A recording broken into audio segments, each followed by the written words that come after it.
I was hanging out with a friend over the weekend who's a leader at a local company, 400 or 500 employees.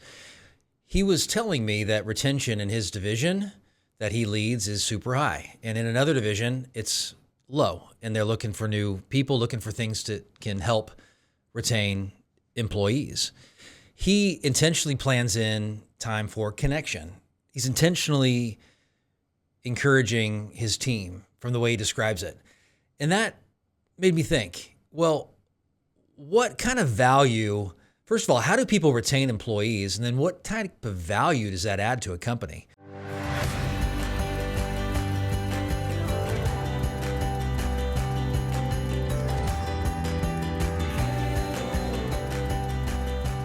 Welcome to the Decide Your Legacy podcast. Today's episode is on how positive relationships in the workplace are retention strategy number one. 3 moves that you can make starting today. And this content not only relates to the workplace, but it relates to retention in any relationship. So long-term relationships and friendships, over time, they create tremendous benefit because they know you, they know your history, you have go-tos in your life, these lifelong friends, and what can lead you to building those types of long-term relationships. So by the end of this episode, I can imagine that you're going to feel like you have tools. In fact, I know you're going to feel like you have tools that can help you build closer connections with your family, with your team, and with your coworker relationships.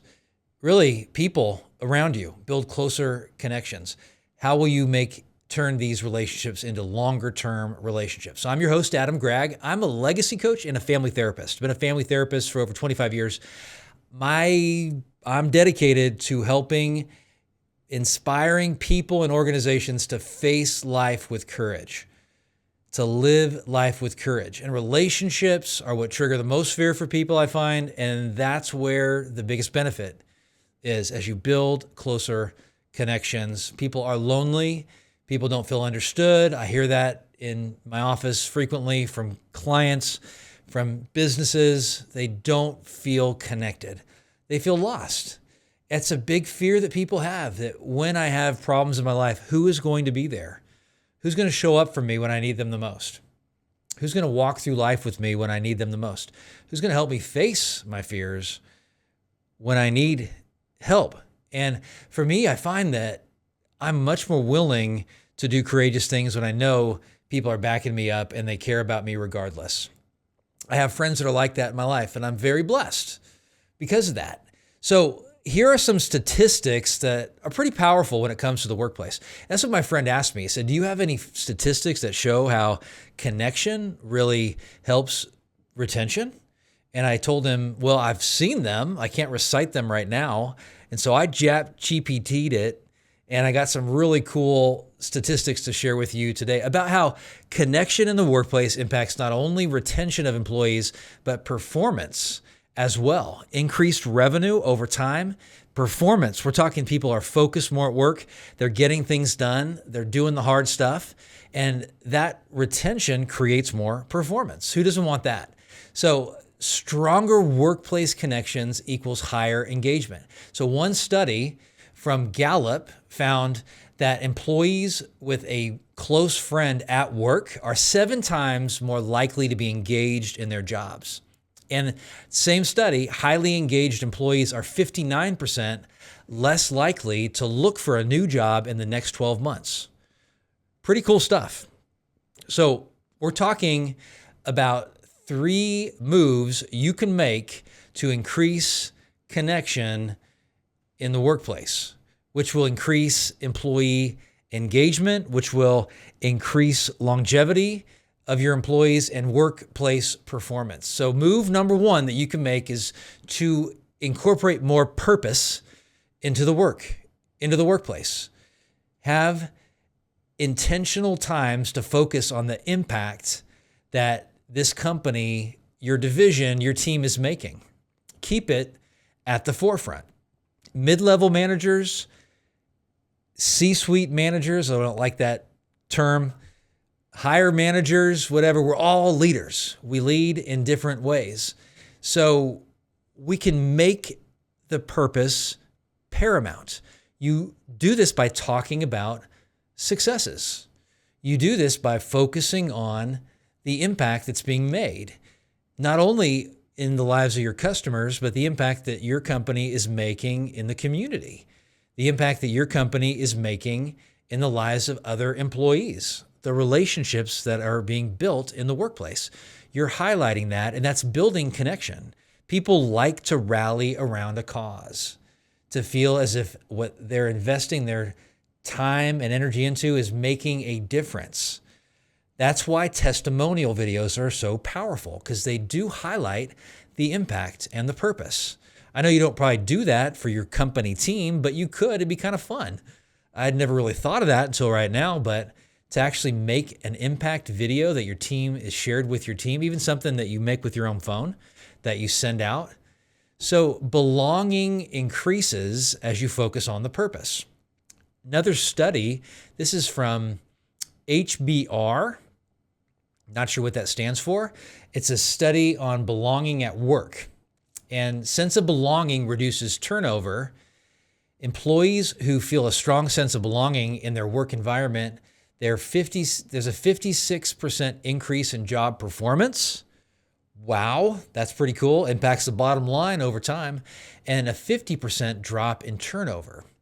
And then compared with companies with a strong workplace culture of connection, driven by relationships and trust, they saw an 11% lower turnover rate compared to other companies. Good. And that's going to pay off right there. Losing employees is discouraging. I mean, if you have a great employee and they get recruited and go to another employer, I mean, not only can they be taking away trade secrets, although they're not supposed to, but can taking away all the knowledge they've built up in your work environment, but it's costly to hire somebody new and train that person. It's costly to the culture because that person is likable and liked there. And so you have to get somebody new on the team. That creates anxiety for other employees potentially because they don't know. It's pushing up against their fear. So the cost is great to lose somebody. We want to retain our employees, our good employees. I mean, there is good turnover. There's very good turnover. In fact, some of you listening, you're probably needing to turn over a few employees right now as we talk because you're waiting. Don't do that. That causes potentially even more damage than keeping an employee, than losing an employee. So the move number 2 is be intentional. Remember that you as a leader, again, we're all leaders in some facet of our lives. You as a leader must go first. You must go first. So I was engaging in a team development exercise. We lead these for companies. And one of the conversations I'll have with the head leader before we do any team building activity, which for me, it's being vulnerable and open with our emotions, how we feel, our struggles, our challenges, our life experiences. We're being open. I will say they are only going to open up as much as you're willing to open up. You have to go first. So if you're going to share things where I challenge them to be more open about their lives, you got to do it first as the leader. And you have to be intentional about it. So it can't just be once a quarter at a leadership team meeting or once a year at an annual event. No, it has to be something you're working into your interactions with your team. It won't happen if you're not intentional with being open. And that's how you build connections, because you don't build connections unless you're showing people who you really are. And then people have a chance to step up and help you. They see your vulnerabilities. They see where you need help. They see your weaknesses. They see your challenges, your fears, and the good people in your work environment. You get to see them, and they're revealed because you're opening up, and the leader starts it. People will often even tell me, like, I can't get my team to open up. And it's often always the same thing. They are not opening up themselves. I am a fan of team icebreakers, things that get people to be vulnerable. One of my favorite icebreakers is where everybody identifies a skill in their life that they're fairly good at. And then for 5 minutes, they teach somebody in the group how to do that specific thing. If you like that too, and you like icebreakers, hit the link to get an article on some of my favorite icebreakers as well. Icebreakers meaning it breaks the ice, it loosens people up, it gets people to open up as well. Start meetings off with something positive. Even if it's as simple as, what were the good things that happened last week in your job? What are some celebration-worthy successes from last week? Get people thinking.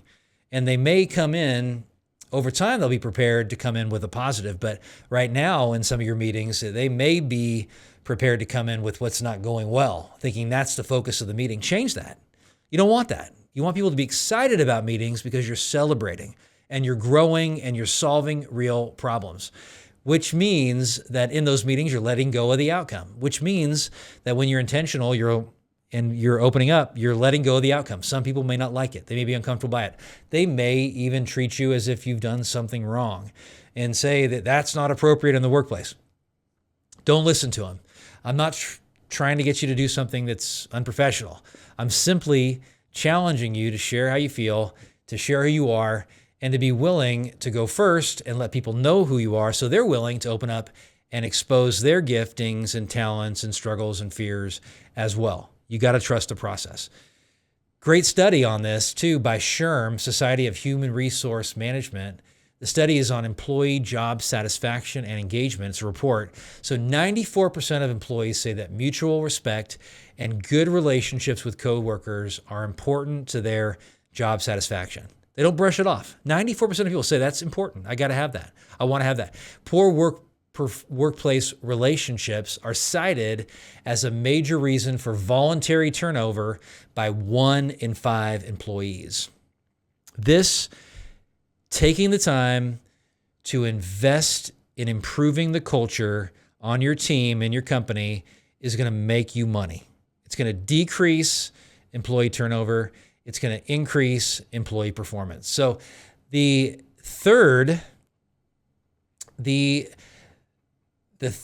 move you can make, which I want you to make starting today or starting soon, is that you remember how you add value. So that's connected to the first move, find purpose. It's connected to going first, but you're remembering how you add value. How do you do that as a leader? You're reminding your team of how they individually and corporately, individually is where I'd encourage you to start, add value. You feel as you're recognized by other people on your team for what you bring to the table, and they point that out. You do a great job at this and that, and you're really excellent. I couldn't do it as well as you. And you're reminding them of that. You're intentionally reminding them of those great traits. You're building them up in a very healthy way. It's not an egocentric way. It's a way where they can see how they impact other people's lives. And I would encourage you to be specific. Give them an example. Hey, I saw what you did on the project, on the proposal for XYZ company. Your wording, your grammar, just you put it together in a way that I could not have imagined. And it's so creative. I presented it to the company. They thought it was amazing. And I just got to give you a lot of credit. Your wording, your writing skills are excellent, Kelsey. Keep it up. If you give them a specific example, it's going to stick for them more related to how they add value. And I would like to go even a step further where, let's say I had a team of 8 people, where I'd make it a goal to have a list of how they impact other people's lives related to their job, which is pretty broad because relationships at work are a big part of our lives. People find their spouses at work. People find their best friends at work. People find the people they hang out with on the weekends, and their kids make friends with their coworkers and people they brush shoulders with professionally. It's not what you may think. It's much deeper than that when it comes to these connections at work. It's a pretty modern phenomenon that we work in offices and away from our families even. I mean, historically, agriculturally, we worked around people that were our family and that were our close friends. That's the way I find encouragement knowing that these are a big deal. These relationships are significant and people want to feel connected at work. So you can help them find that. You can help them make their own lists of how they add value to other people's lives. That's a great thing to look at when you're selling your company as well to a potential customer. If you remember how you add value, then you can help. First of all, you want to understand them, but you can help point that out, because that's how you can add value to their lives, or at least remember those things as you interact with them, because that's a asset that you bring. So a study by O.C. Tanner, 2023 Global Culture Report on recognition and connection how they matter. So when employees feel recognized and acknowledged, they feel connected in the workplace. So when that happens, when employees feel recognized and connected, they're 63% more likely to stay with their current employer over the next 3 years. That is exactly experientially what I have seen. That's what I heard from my buddy over the weekend. That's what I hear. And he has the highest retention, I think, in his whole company, or in the company wide, a very good at retention level in his division. I think he has like 25 employees in the company. Company's 1,000 plus, but locally in Wichita, I think it's 400 or 500. But that's powerful. Think about that. 63% more likely to stay when they feel acknowledged for their contributions. Very cool stuff. Now, I know for me, one of the challenges when it comes to connection is I have abandonment fear. And when I am reaching out and connecting with people, that abandonment fear can be highlighted. It can be triggered. And when we are triggered, and that's about relationships and connecting with other people, if I know that when I go into interactions where I'm being more open, even challenging people, not being the expert, but being open and learning and listening, I know that if my abandonment fear gets triggered, then all of a sudden I go into old, unhealthy coping mechanisms. And for me, it's the desire to isolate. So I'd encourage you to remember that, and remember that isolation is exactly what loses employees. Employees that are isolated and don't feel connected are the ones that are going to end up leaving.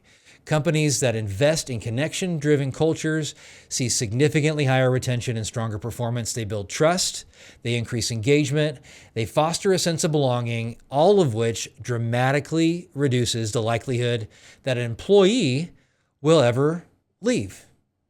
So, to summarize, we can do things. Retention strategy number one, relationships. That's retention strategy number one. There's actions you can take right away. Well, at least hopefully soon, to engage and to increase that kind of engagement. These moves you can make. I want to review them. Number one is create purpose for your team. Number two is be intentional in opportunities that you create for connection. You must go first or it won't happen. And number three, big move number three is remember to highlight how they add value. It's not going to make them arrogant. It's actually going to make them more likely to connect with other people with confidence. Confidence is not arrogance. Confidence is knowing what you bring. It's believing in yourself. So check out Shatterproof Yourself. It's live. This is a course on 7 small steps to a giant leap in your mental health.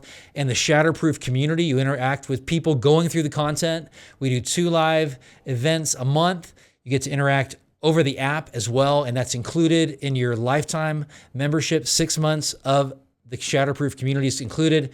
We cover relationships. That's step number 7. And we also cover perspective, having a good attitude overall. That's step number 3 right there. And so that content is going to help you to go deeper with this podcast content as well, help you improve your workplace connections. So take action. Take action. Nothing makes me more proud and excited than hearing from a listener, hearing from a client how they've applied content, taken action to face a fear, and they see results. Take action and follow me. Subscribe. Leave a rating and review wherever you get your podcast content. Check it out on YouTube. There is no positive change until you decide to change. Decide today. Your legacy depends on you acting, doing something. To decide means eliminating other options. Your legacy is the impact that your life has on others. I want to close the way I always do. Live the life today that you want to be remembered for 10 years after you're gone. You decide your legacy. nobody else. I appreciate you greatly, and I'll see you next time.